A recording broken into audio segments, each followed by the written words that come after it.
From the Ticats Audio Network, this is a Ticats This Week, built by Turkstra. Whatever your next home project is, build it better with Turkstra. Visit TurkstraLumber.com today. 3 games to go in the regular season, and all kinds of scenarios are possible for the Tiger Cats. It's going to be a great finish to the regular season, and maybe you look forward to the playoffs. We'll have to see. Welcome to Ticats This Week.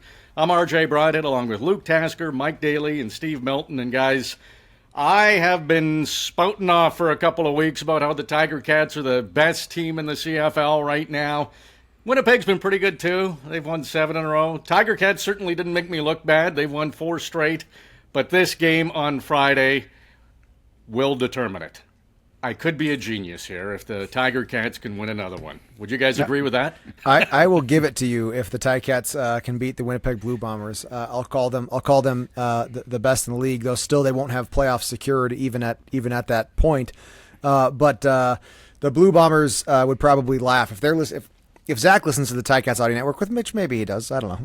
Well, former teammate of you guys. Yeah, if Zach listens, I'm sure that he would have a giggle. But RJ, if the Blue Bombers lose to the Ticats this weekend, I'm gonna give it to you and say the Ticats are the best team in the CFL, even though they may still miss the playoffs, which is just incredible. It is interesting when you look at what could happen. Tiger Cats could still host a playoff game. They could still make the playoffs. They could miss the playoffs. There could be a crossover to the West. And there's 3 games to go. It's going to be a fantastic finish. Tiger Cats, in that last game in BC, down 16-0 at the half. They had 3 first downs in the opening half, 38 total yards. Their longest play was 7 yards, and then they put together an amazing second half. Mike, have you ever seen or been a part of a turnaround like that?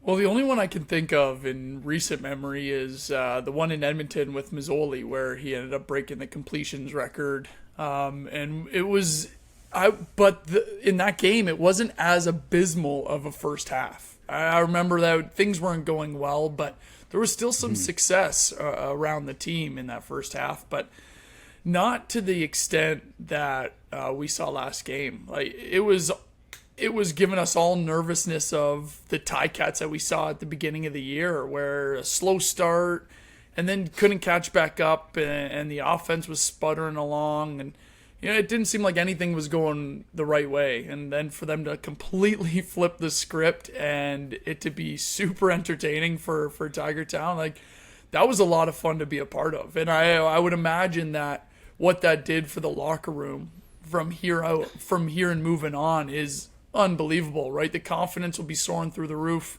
The things that this team believe they can do internally right now is awesome, right? It's unbelievable to see what they have done, and they have all the confidence in the world and just in time for this Winnipeg team. I was, as you guys know, speaking of confidence, I was there and in the dressing room right at the end of the game, and I've been in quite a few dressing rooms in several different sports. This one, right now, it's insane. Like the guys were singing, and I think any of you that watched Ticats today earlier in this week, we talked about when they got on the plane. The plane was delayed on the tarmac for an hour, and you two guys know when you're facing a 6 or a 5 hour flight and bus rides and those kinds of things, when you're delayed on the tarmac for an hour, usually there's a lot of complaining. It was exactly the opposite. The guys were singing. And not just 2 or 3 guys. It was like 25 guys singing Country Roads, and then a hip-hop song and a couple of other songs, and harmonizing with each other. And when the cause of that delay, who happened to be Greg, came in because he'd been hurt and he had to go for x-rays. When he came in, and instead of chirping on him, they gave him basically a standing ovation. And the noise in the dressing room was absurd right after the game. You could not hear yourself think. Now, that often happens after a win, but this was really high-volume stuff. You're a music guy, Steve. Are you chiming in with the songs? Well, in my head, I was playing the chords, on the guitar to Country Roads, but I'm trying to write at the time. And I'm saying, would you guys, in my head, thought bubble, would you guys shut up? So, a guy's trying to work here. So. Luke, but it was something to see, and it's the drug called winning. It's an adrenaline drug. It's unbelievable. the difference. Unbelievable right now. Is your heart breaking a bit? You weren't part of that sing-along, Luke?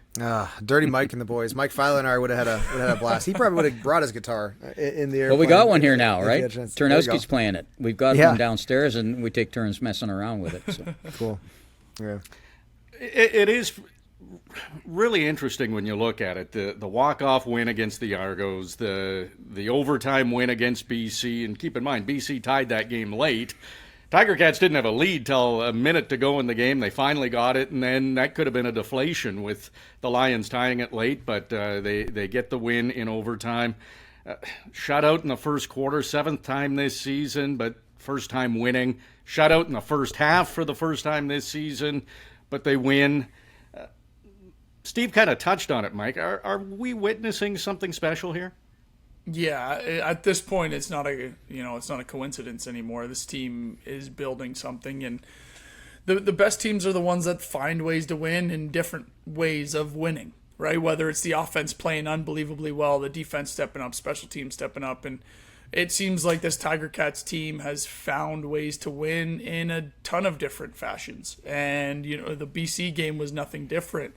I think when you start looking at this team, and I said this in that Argos win that they had the week before, on super emotional wins, there is always this lull into the next game. And whether you can get over that lull and get the energy back up and be prepared, because when you have a super emotional win, it takes everything out of you, but it's almost like everybody takes a breath out, right? And I feel that's what happened to them in that first half of the BC game.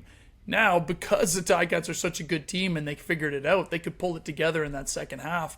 It'll be interesting to see how this Winnipeg one comes out now too, right? Because 2 emotional wins like that, there's definitely going to have to be something that they're going to have to do a little bit different for the start of this Winnipeg game, just so that they make sure that doesn't happen. But it just seems like this Ticats team is, can't lose at this point, which spells some good things for them. Is winning contagious, Luke? It certainly is.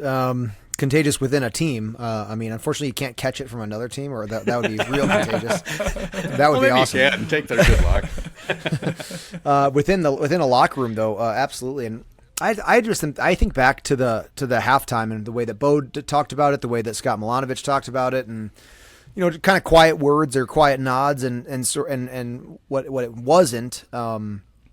Apparently was yelling or blaming or I can remember a feeling of like just disappointment from a coaching staff to a team that was struggling at halftime and just not exactly feeling inspired to go out there and turn it around. And so Scott Milanovic must have I kind of think he has a good knack for that, and certainly that can be from being a player for not going in at 16-0 when your offense was abysmal, 6 punts and 1 interception. That was their 7 drives of the first half. To go in there and to take a breath, talk about a few detailed just changes to make or some detailed mistakes that can be easily corrected. But the guys, you have to take the field at half feeling somewhat inspired to go out and be great, and they were able to do that. So that is a winning attitude. That. They've lost the losing bug, because a losing team that they just don't. There's something that just dies at halftime of a team that just knows they're going to lose the game, and the Ticats aren't that right now in the season. They have real energy and enthusiasm to believe that they can go do it, and that was one of the best. And it's actually funny, RJ. You asked about the comebacks we remember. Of course, I remember Mazzoli's that Daly reference in 2017 or 16, and that was very special. As at the Ticats Audio Network. I think that we saw the best comeback in Bo Levi Mitchell's career his last season in Calgary at Tim Hortons Field against the Ticats. You and I called that game, and that was really – I remember Bo doing something similar against the Ticats in a year that did not go very well for him in Calgary, but that game was a pretty impressive Bo Levi Mitchell performance specific to our career with the Ticats Audio Network. Just not the right way for the Ticats. Yeah. He just was not going to let this happen. Like, he was just, and I love the idea that he was able to flush it out. They got a couple of breaks there if you're the offense. What was it, 20 minutes before they had their first down? I think it was the 20 minutes. By then, the other team had 7. But despite that, and the other team scored on their first 2 possessions, but they only got a field goal on the second one. And in a lot of ways, they could have been down way more than 16-0, and the offense knew that. They were getting some tremendous punts from Constantino, several of them in that half, to get them, as you said, Luke, they had to punt 6 or 7 times, and many of those were pretty good. And even the ones that weren't good got a lucky bounce. And so those things were going their way. So they knew if they came out. And I just got this sense, not from being down there, but from just watching and the way he was strode out onto the field, that Bo wasn't going to let it happen. We still have a chance here, and if we can be only 16 points down after that, we got a real shot at this thing here. I remember talking to the BC guys during the game in the press box, saying BC might regret that they didn't put more points on the board here when they had such dominance, and they came to regret it. Well, and Luke, you brought it up where a team that is losing, when they have a half like that and go in at halftime, there's 2 different mindsets that teams have, and one that is in a losing slump will be, oh, here we go again, right? And then everybody's sitting there feeling sorry for themselves, hoping that the game's going to be over soon. And then a team that's feeling confident and has some energy is exactly what Bo and Coach Milanovic said at the end of the game to us, whereas we were just looking around and saying, okay, like, time to go, right? We have to just start it back up again. So it is 2 completely different things. And, give credit to the defense, because other than those first 2 drives that they gave up where that resulted in points, obviously the first one for the touchdown, which it looked like after how the offense was doing, and then that first drive, you're like, oh boy, this isn't going to turn out well. Well, they strapped it back up, and that's why they were only down 16 after having just a horrible first half. So, this defense continues to produce, and that was always the issue that was of the Ticats at the beginning of the year. So that's what I mean. You just find a way to win, and it comes in different ways, and it was almost coming in different ways in 2 halves of that game. So you figure it out. This is coming against BC had the ball. Oh, sorry. Go ahead, Steve. So I was just going to say, to amplify just a little bit on that, Steinbeck was having a tremendous game as well. And it just, like, you got a lead, and your running backs really pounding the rock, and yet they still were able to hold that. That seems like a combination that doesn't necessarily work, but there it was, And a guy's having a really, really good game at running back, which you would figure with a 16-0 lead that's going to even increase the thing, but they just did enough. And that's the Chris Jones thing. Yeah, try it. Keep running on us. Yeah, you might get the odd 20 here and there, but keep running on us, and one time you're going to end up in 2nd and 15, and that's going to stop it. And you've just used 12 plays, and our offense will be rested. So I know it doesn't always work that way. You can give up some big plays on that kind of thing, but that seems to be one of the things that he's brought to this club, and they've got that mentality on defense. Okay, it's back-to-back games where Tiger Cats have allowed over 130 yards rushing. Is that a concern, Mike? Yeah, if you're going to look at one spot of this defense, it's that rushing defense. But it's always interesting for me because whenever I was playing, or even when I look at it now, it's most offensive coordinators don't like to run the ball. You're not an offensive coordinator calling plays because you enjoy running the ball. You just don't see that all that much. So what ends up happening is there was success in that first half with Stanback. Well, guess what? The offensive coordinator starts feeling themselves and thinks that they can start calling all their special plays that they have in the playbook, right? And Luke's sitting there laughing because Luke always wanted to run his special plays too while he was on offense. He didn't want to come in and block a Sam. I played for Tommy Condell, who I just he considered his receivers the extension of the run game. We just wanted to pass all the time. And it's just the CFL's built for it too. We're a passing league, but you're so right, Mike. I think that there is just a generic industry wide bent towards wanting to be a passing coordinator. Yeah, and it is concerning though, RJ, and I'm glad you brought it up because in order to keep this streak going and this team to be doing well, they have to face the best rushing offense, I believe, in the Winnipeg Blue Bombers. They just do everything really, really well, and they are the one team that will stick to it. So I would imagine there's going to be a little bit of changes or something different you're going to see that Chris Jones is going to do, but there's also a sentiment on defense where it's hey, if we just try to stop the pass, stop the big plays, we'll deal with the runs and we'll allow them to get a little bit of success because, like Luke said, it is a league that is tailored toward passing because when it's only 3 downs, you can have a successful run of 4 yards but still be in 2nd and 6, and that's a tough situation to be in for an offense. So I think Chris Jones is going about it the right way, and this Ticats defense is going about it the right way, but something a little bit will have to change when you're facing a Brady Oliveira in this offense. We've talked about the Chris Jones effect. 4 straight wins for the Tiger Cats. During that streak, the defense has allowed 6 fewer points over the 4 straight wins, and the offense has scored 10 more points than they were previously. Chris Jones coming in, it's kind of a strange question, but he's calling the defensive plays, Luke, but is he also making the offense better? We know he and Scott Milanovich have a good relationship. Do you think they're discussing things that work and don't work because the offense has gotten better too? Well, it just is. It's the natural effect of the complementary football. And Scott Milanovich, I love that he mentioned this. I don't think I've ever heard a coach say it this way, but he was in one of our post-game shows of their first wins. It might have been Labor Day.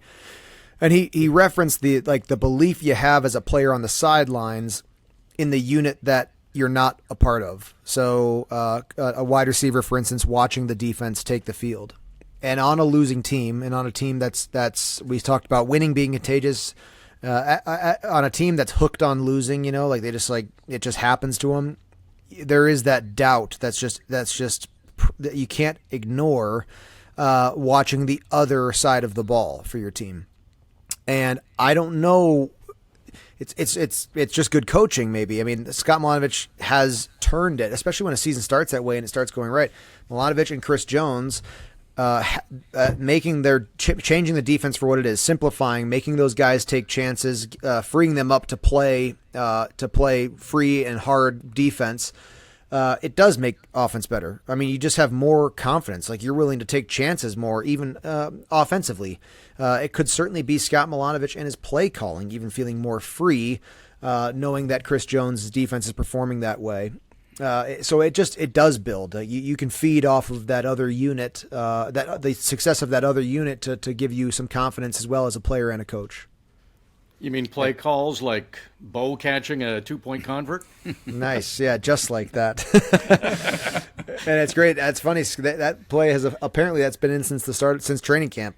But that's the kind of play once or twice a season is all you're going to get for that.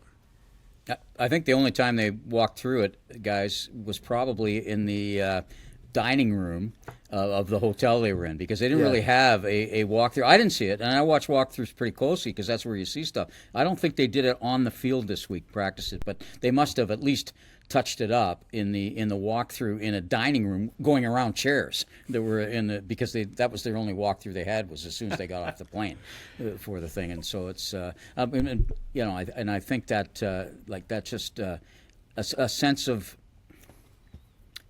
belief. And I want to say, when you say what did it change around, I think a lot of this started a long time ago, and it goes to the atmosphere that goes back to when you two guys were playing, and the kind of the atmosphere that was put into this team by Orlando and other people who were coaching then. Scott's come in and added his own thing to it in a very much more direct, perhaps sometimes harsh way. Chris brings an even harsher level at times. Like, you don't mess around. Like, he's not an unkind guy. In fact, he's a really nice guy. But when you don't mess with him, right? So, but to be able to do that when you start at 2-9, you first have had not to fall apart, right? At 2-9, you've had to not be able to chirp on each other, and I never saw it all year. I was waiting for it, but these guys, and I think that goes back a long, long way to culture, and each person that's come in to help has added to that culture, specifically dramatically in the last 5 or 6 weeks with Milanovich and with Chris Jones. But it started a long time ago with you guys, with your group, in my feeling. Did you guys sense that? Yeah, I mean, going blank on me, guys. Was this a non-player talking? So. No, you're right. Yeah, go, Luke. It feels like so long ago, Steve, that I don't know if that's I don't know if that's true that our teams are still having effect on this, although there is something about the organization. I mean, from the top down, Yes. like this era of Tiger Cats started in 2013, right? I mean, that is Right. when Scott Mitchell brings in Ken Austin, and from there, that there is something that stayed the same, certainly. And then when Orlando takes over, that was still something of the same era of Ticat football. Tommy Condell and Ken Austin, and then into Orlando Steinauer from coordinator to head coach, and then and of course Orlando's still a very important part of the organization from the top. And so yeah, I'd like to think that energy is Mike and I played a part in it, and it's nice to say that. But the Milanovic and Jones now have a different brand of on-field play calling, at least. Bo Levi Mitchell, he certainly kind of, in my mind, started a different era of Ticat football, and I'm just impressed with. It's almost like an era of Ticat football started at these 4 games. You know, like I don't know how to describe it. So it's like something very much so changed in their ability to start winning these games. And we'll see it'd be real tragic if this ends short of the playoffs. This needs to turn itself into a playoff berth, and then I think who knows what's going to happen in the postseason with a team like this. Yeah, Luke, you bring up a good point too, because I believe that what is building now in the Ticats culture we're talking about right now is, if at the end of the season, whatever the win total is, however it shakes out, if they had won the same amount of games but in a different fashion, not coming back like this and not getting a streak, right? Like just, sprinkle in a couple wins here and there, it would be a completely different feel of this team, right? Mm-hmm. Like this team, because of the way they're winning, because of the streak they're putting together, because of Chris Jones coming in, and now it's seeming like, okay, you know what? If we had all of this at the beginning of the season, the sky's the limit. So I believe it saved a bunch of jobs. It saved a bunch of people's jobs with this streak. Obviously, there's still the playoffs to focus on, and you still need to get in there. But it's a different. The culture it's a weird word that you can't really wrap your head around. And when Luke, when you and I were playing, it's hard to try to figure out what that was. And from 13 to our best season in 19, like that was completely different too. Those were 2 completely different cultures, and it almost seems like you said, the beginning of the season and the end of the season here is 2 completely different cultures. So it's a weird one, but I'll agree with you that everything with the Hamilton organization is top down, and you can feel it. And maybe that's just because we had success early on in Tim Hortons field and throughout up until recent, and maybe that's the expectation now, and that's what you see with the best teams in the league. Yeah, I like that, Mike. Getting to 6 wins, it's how they're doing it. A couple of wins and then a couple of losses, big deal. You're at 6 wins with 3 games to go, but winning 4 in a row with 3 games to go feels way different. It's how they're winning, and we've talked about Bo Levi Mitchell quite a bit already on Ticats this week, as we should. He's getting some love for East Division MOP, but we've still got a few games to go. He had a season-high 34 completions. His completion percentage was 85% against BC. He went 29 of 30 to finish that game, and 11 players caught a pass, including Bo. Have you ever seen that in the stat line, Steve, where 11 players catch a pass in a game? I was trying to think that, and it's not one of those stats that jumps off here. If anybody's done it, it might be the guy they're seeing on Friday night in my time, and because he's had made a lot of different guys over the years, but I don't think so. Particularly when one of them is the quarterback, the 11th guy to catch a pass in that game was Brennan O'Leary Orange. Right, he was the last of the guys to actually. He was targeted, and he had that miss off his hands in the first quarter. That who knows where that drive might have gone.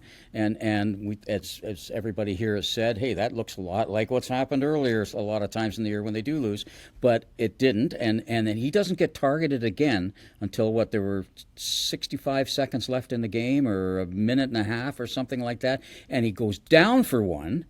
and he goes up for the next one for a touchdown and makes the play. Bo has the confidence into him to go, but he had the whatever he had. I know the word I'd like to use if it weren't a family show to focus on that ball and sit there. I mean, in real time, in his body time, that's close to 2.5 hours since he last saw the ball thrown to him. Now he's thrown to him at 2nd and 7, and you got to catch that ball. And get a first down, and he does. And it's a low pass, and he goes down and get it, and then he jumps up and gets one. And to me, that was symbolic of something, like really symbolic of something. Well, and Steve, another huge play, it was in overtime when they go back to him in that same thing, and he gets the PI that ends up putting him down. He causes the PI.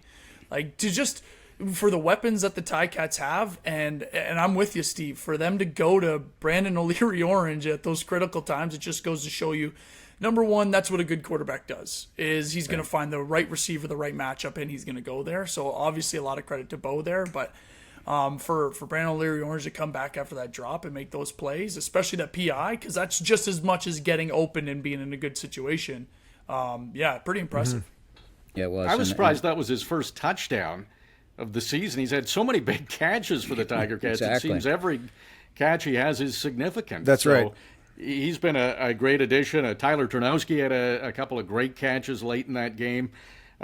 Let's just finish with Bo and Bo overalls, guys.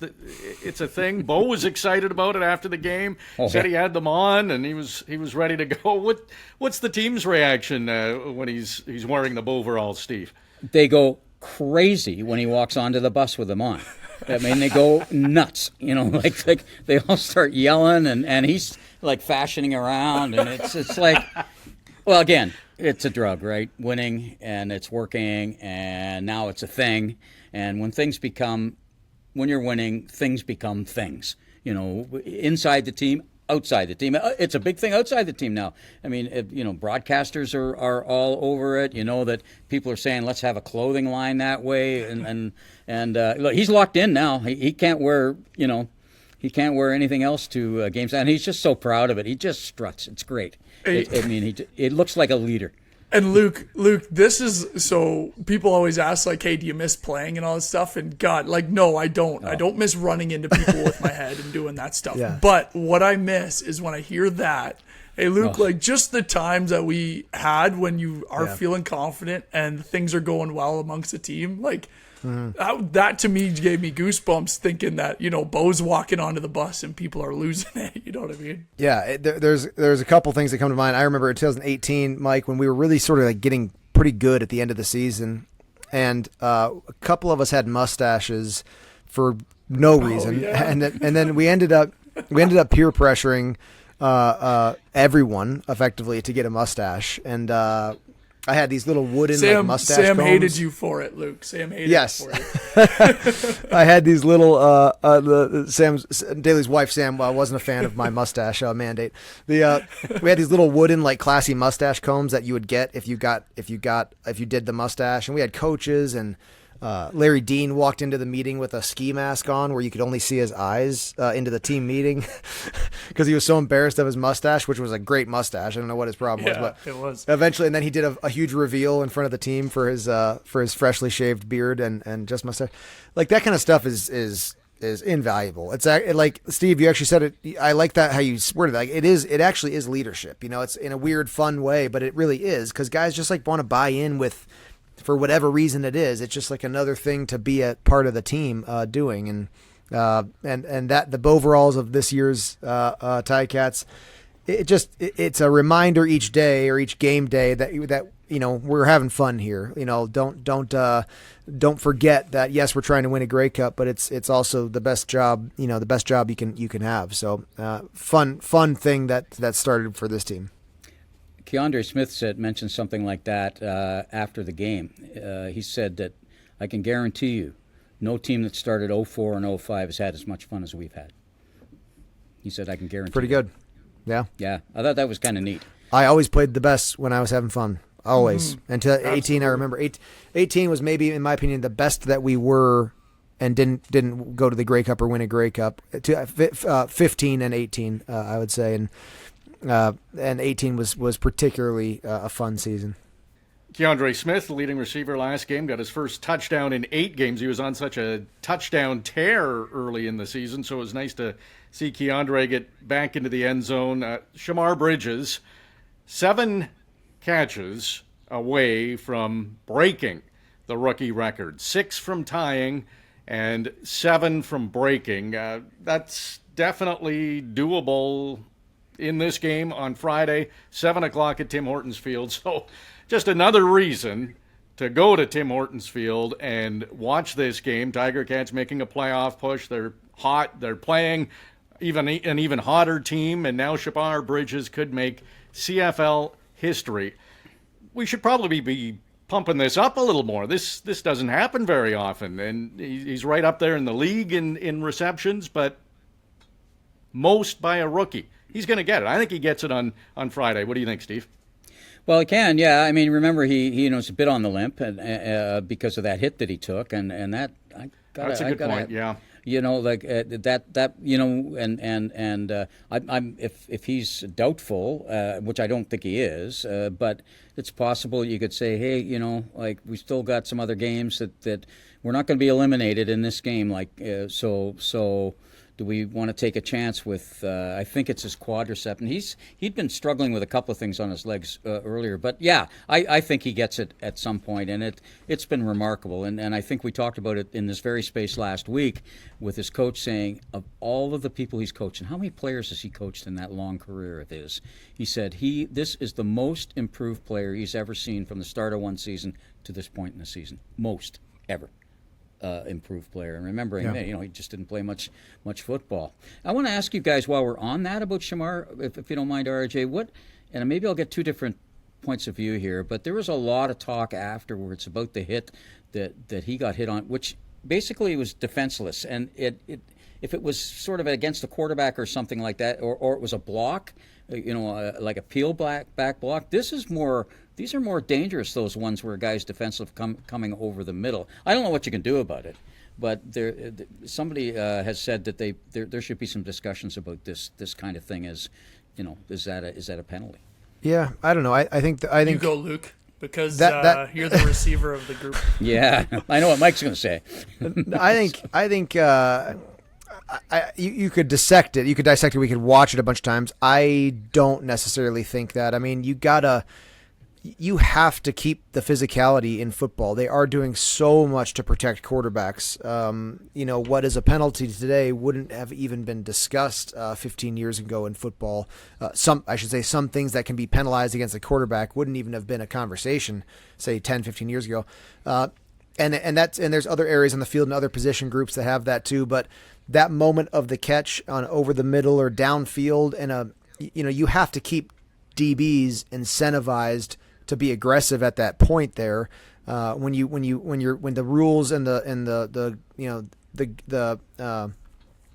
bumpers in the rule book make a defensive back really think twice about getting there aggressively to the ball, you're changing the game a bit too much at that point. And so, you're just going to get those, you're like, there's going to be some really, really heavy hits throughout the season. And you can't really play actual football without risking injury. I mean, just as the nature of it. It's why everybody can't do it. And it's what separates it from other sports in many ways. And so that downfield collision, of course, if it's too late, of course it's blatant, of course it's too early, but a bang bang with the catch is I think it's just always going to be a part of the game. Yeah. And I agree with you, Luke. And they've already taken out the defenseless hits to the head. Right, and rightfully so, because there can be some serious injury, and you saw it early on in football before they took that out. But once you take that out, there's 2 target zones now, and a DB has to decide in the blink of an eye if they're going to run into the midsection of a receiver that's running full speed across the field, or go low. And usually a lot of those smaller DBs that have to keep up with these receivers, they're going to pick to go low, just because if you end up trying to go to the midsection, especially on some of the bigger receivers like Shemar, it might be ineffective of what you're trying to get done, and that's getting him to the ground or separate him from the ball. So there's really not much more you could do. And unless if you're going to start taking out low leg shots, then you're going to put defensive players in jeopardy with a physical contact sport that football is. So yeah, I think you're making really the target at the end too of small. the day, yeah, exactly, right? And how are you supposed to do that at full speed? So I really think at the end of the day, you're going to put the emphasis on the quarterback to say, hey, you got to try to see that coming, but also receivers know this is part of the job. I know this is going to happen. I got to go make the catch. And, they just, if you play receiver long enough, that's going to happen to you. So I just believe that it's one of those things where it's unfortunate, but nothing would really change or else you'd change the game too much. Luke, I'm just curious. Shemar Bridges, again, 7 catches from breaking the rookie reception record. Would that be talked about in the offensive meetings? Yeah. I remember coordinators. So 3 consecutive years, Andy Fantuz broke the Ticat catches in a season, and then I broke it the following year, and then Speedy B broke it the year after that. So it was like 102, 106, and 112 or whatever. We had 3 really good years, the 3 of us in a row. And I remember knowing the games that was going to happen each time. So when Andy did that, we were all sort of ready for that. We knew that was coming. And I want to say that was, I can't remember if it was 16, 17, 18 or 17, 18, 19, the Andy, myself, and then Speedy. But I definitely remember when I was going to break that record. And I actually do think that was 2017 because I don't think we made the playoffs. And Andy was hurt on the sidelines, and whose record I was about to break. And when I got that last catch, he tracked down the football for me. And, because I didn't know on the field at the moment, but I threw it to whatever the ref or something, and Andy kept his eye on it and ended up getting the football. And the coordinators know that. Certainly if you're going to break, when you're breaking 1,000 yards, if you go into a game and you only need 10, they try to do it on the first drive so that it's out of that player's head. And then, you can kind of get past it and focus on what's important. So I'll bet Shemar knows, and I'll bet you Scott Milanovic knows, when that's going to happen. Another thing stands out in the receiving core is Tim White. He was criticized early on, got off to a slow start for his standards. But if you look at the receiving statistics right now, he's 3rd in the CFL in receiving yards. He leads the Tiger Cats. He's on the verge of leading them in receiving for a 4th straight year. Steve, he just seems year after year, no matter how it starts, he finds a way to put up big numbers. And you're right. And I think, RJ, that we all noticed earlier in the year that he was struggling with some confidence at times. He was trying to overpress on a few things. He was down on himself. He just needed a little bit of a boost there. It reminds me a little bit of baseball in a way, that a guy has a bad month, but all his life he's been a 300 hitter, and guess what? At the end of the year, he's a 300 hitter, and that's what we're looking at here. That catch he made in front of the bench late in the game was just a stupendous catch, and that's the catch that signifies a guy has that kind of confidence. He knows he's not going to be targeted as many times, and they talked to him a little bit about that when they started to move the ball around a little bit more as they started to play. They knew that he wasn't going to get as many looks because he was getting double covered, and now he's finding if he waits, the opportunities he does get, especially on that delayed cross, where it's a total mismatch, it's going to come up at least once a game or twice a game. And I think he's going to get some deep balls too. I think Bo has shown that he's still not going to give up. He's not necessarily going to go there if it's not open, but it's been open a couple of times. There was a couple of overthrows. It wasn't always to him, but Tim knows that. If you can get him out there, get out there space, he's dancing now. So big game Friday. We know that 7:00 Tim Hortons Field. The Tiger Cats host the Winnipeg Blue Bombers. It's a 4-game winning streak for the Tiger Cats, but it probably should be a 5-game winning streak.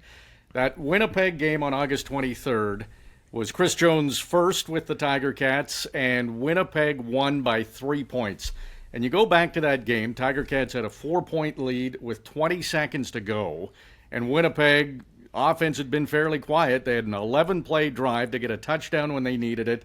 There was also a punt return fumble by the Tiger Cats that turned into a touchdown, and a missed field goal, and they lost by 3. So that was back when kind of the last of the finding ways to lose, and they've really turned that around since the Winnipeg game. But that was a very competitive, close game.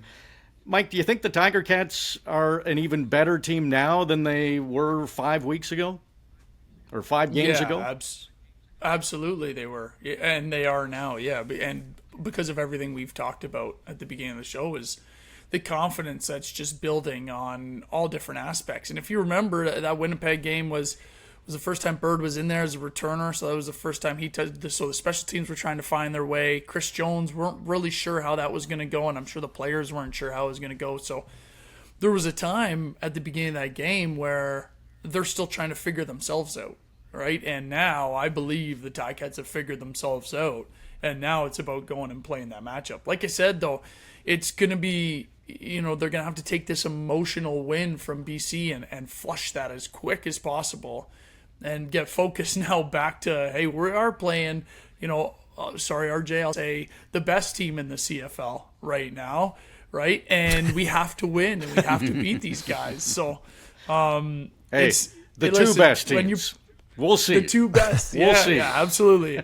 And this will define that. But when you're up against Zach and the stuff that we've seen him do in the late games against the Ticats and other teams, they're going to have to be, on their P's and Q's all game long, because it's going to take everything the Ticats have to pull this out. And it's really fighting for the playoff lives still. So there's a whole bunch of things on the table for this game. And I can't wait to watch it, because this is really going to determine, hey, this is where the Ticats stand in the league and stuff like that.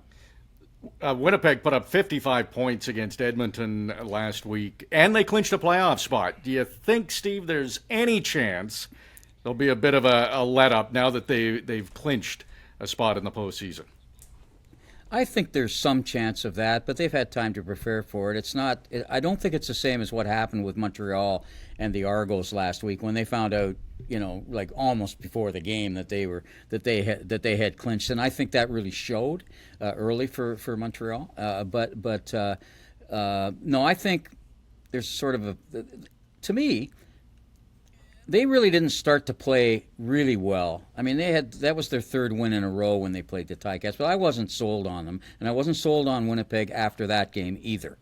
The next four, now admittedly it's only against two different teams, but the next four, that's changed things around, and they know that they weren't perfect, and they're not as good as they were in my mind. They really aren't, and so I think they need to make sure they got their own game together. They're still, I mean, they want to make sure that they don't have a lull going into the playoffs, and because the history in the West sometimes is the home team doesn't always win in the West, and that's the history. Now the West is different this year, but I think they'll still be pretty tough, and they want to make sure that Brady is the MOP this year. There's a lot of things. Willie's playing his head off on defense, and this team's got an awful lot of pride, and they got a coach that won't accept anything less. Well, and to be fair, RJ and Luke, I want you to pipe up about this too, but when you clinch playoffs, it's not really that big of a deal. What is a big deal is clinching that first place, because every player knows they get a bye. And at this time in the season, I mean, the only thing you want is a bye going into the playoffs so that you can heal up everything that is just hurting and sore. So, yeah, I know no team will slow down, right, Luke? Like, that's until you get that bye. Yeah, you're plenty willing to play starters and play everybody you have. Not only is it a week to rest, but it's one less chance of getting eliminated. You have a whole it's unbelievable the advantage of the bye week, and so the playoff bye week. I agree. I think you'll see Zach and company still with plenty of reason, and I think you can be honest in saying that I think this Winnipeg Blue Bomber this generation of Blue Bombers doesn't particularly like Hamilton. I mean, it's two Grey Cups that, yes, they won both of them. So their bitterness is different than the Hamiltonians' bitterness towards them. But, Zach's time in here in Hamilton came to a bizarre end, or an unfortunate end, injuries, and the 2017 season was so bad. And then back-to-back Grey Cup appearances with the Ticats. And so I think it's in a sense a rivalry. It's an East and West rivalry I think gets players sort of fired up for a game. Yeah, it's a great matchup at a great time when both teams are sizzling. Two top quarterbacks as far as passing yards. In Winnipeg, like the Tiger Cats, started on a losing streak.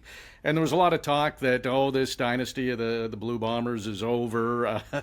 They didn't listen to that. Zach Collaros last game, 432 yards passing, 6 touchdowns. Luke, you mentioned you were a teammate of his. You've caught passes from Zach Collaros. You know him well. Are you seeing anything different from Zach at the start of the season to now? Yeah, and I wonder, the longer you're playing in the CFL, the more you dislike training camp. The farther June seems from November. I can see Zach. At this point you're playing. At some point you're playing because of your teammates and for championships. And so it might just be the smell in the air kind of thing, and it's football time, and it's a very tangible. The playoffs are tangible and right in front of all these guys, and so that might just bring out the best in a guy like Zach. And then there's also external factors everywhere and uncontrollables, as far as uncontrollables by Zach himself. And just like with the Ticats, and Bo Levi Mitchell's take his interceptions and how that was a problem early on, and he's now protecting the football very well. Some of that's on Bo, and some of that is on external factors and receivers messing up and stuff. And so Zach has his own set of controllable and uncontrollable adversity, but he's pulling it together now. And Zach is people always love saying about a guy, he's a gamer and a competitor, and he shines in big moments. I just think it's more true of Zach than many people in the world, and many people that it's said of. I think it's even more so true of Zach. He is actually gritty right down to the last whistle. And I think he throws the best I think he's the best in the league at completing passes after the play's broken down, after the pockets imploded on him. He's more accurate and has better eyes than I think anyone. So I think he wins. I think he's a Grey Cup champion many times over, and much in part because of that. This is a really odd week on the schedule. Tiger Cats are the only East Division team to play. So every other East Division team is going to sit and watch. Is this a real opportunity for the Tiger Cats, Steve? Yeah, I think it is. I mean, things have to go their way, and a couple of things didn't go their way. It looked like it was going their way last weekend with the first 2 games of the weekend, and then the next 2 was Saskatchewan and Toronto winning. So this is a weekend where something can happen. Who is it? Calgary at BC? Is that it? And Saskatchewan and Edmonton. So you kind of want the right things to happen there, and then after this weekend, you kind of know who you're going to have to cheer for if you're a Ticat fan the rest of the way as well. Right now, it's a little bit up in the air.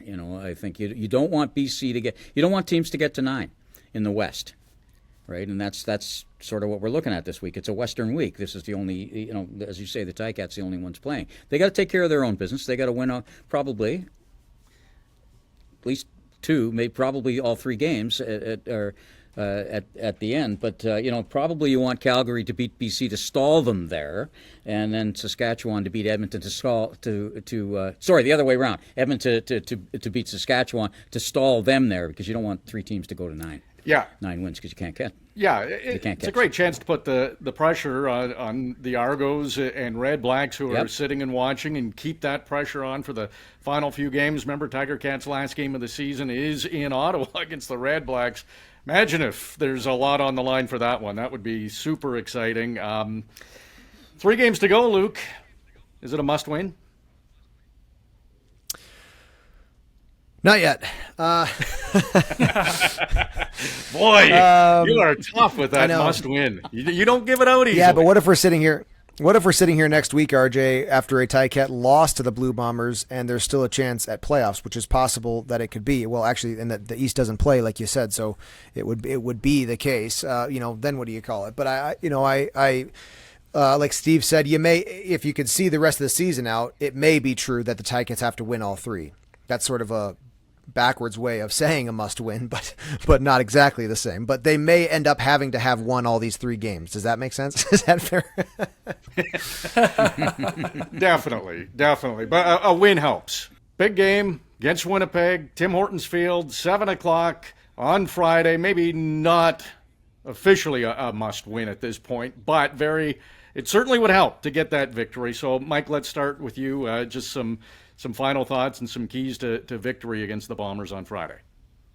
Yeah, they need to start fast. I know they won last week, coming back and putting a good second half together, but that's not going to be the tail of the tape every single game. You're not going to be able to do that and play out of your mind in the second half. And the second thing, there's going to be one-on-one matchups, because what Zach does very, very well is when he has opportunities, he trusts his receivers, and he'll just throw the ball up there and say, hey, go get it. So there's going to be a lot of plays on the back end that are going to need to be made in one-on-one situations where the Ticats will have to come down with those, and that'll probably spell the game. Steve? I think you've got to stop. Normally, I would say the key at the start is to stop Brady Oliveira, and that's probably my number 2 key. But my number 1 key is whoever's playing on the left side, and that could come from a different number of places, but likely from the front 4, has to square that off so he cannot roll out and buy that time on the outside. He loves to roll right when he's got that going. It's to the right side he goes. So whether it's short or wide side, but generally that would be the wide side, and you got to square off there, and you've got to do that job on that. If you don't, he'll have time to pick apart, and he's just excellent at finding the holes. Luke, a key or two for Friday's game for the Tiger Cats? Yeah, I'm going to go old-fashioned here, RJ, and say win the turnover ratio. I don't think Zach Collaros is going to let you off the hook if you're giving him free opportunities. So I think you got to. Bo Levi Mitchell, he knows this every week, but he doesn't need to be perfect, but he's gonna. The team will go as he goes, and so protect the football is where I would start. We've talked about it all show. Massive game on Friday. Tim Hortons Field. The Bombers have won 7 in a row. The Tiger Cats have won 4 in a row. Both teams, the 2 hottest in the CFL, are going head-to-head, and the playoff push for the Tiger Cats continues. They'll be going for a 5th straight win. 7 o'clock kickoff time. Pre-game show with Mike Daly and Bubba O'Neill on the Ticats Audio Network starts at 6. Luke and I will have the call at 7 o'clock. Thanks so much for listening to Ticats This Week. This has been the Ticats This Week, built by Turkstra. Whatever your next home project is, build it better with Turkstra. Visit TurkstraLumber.com today. Like and follow the Ticats Audio Network on Spotify, YouTube, and wherever you get your podcast content, and get a deeper understanding of your Hamilton Tiger Cats.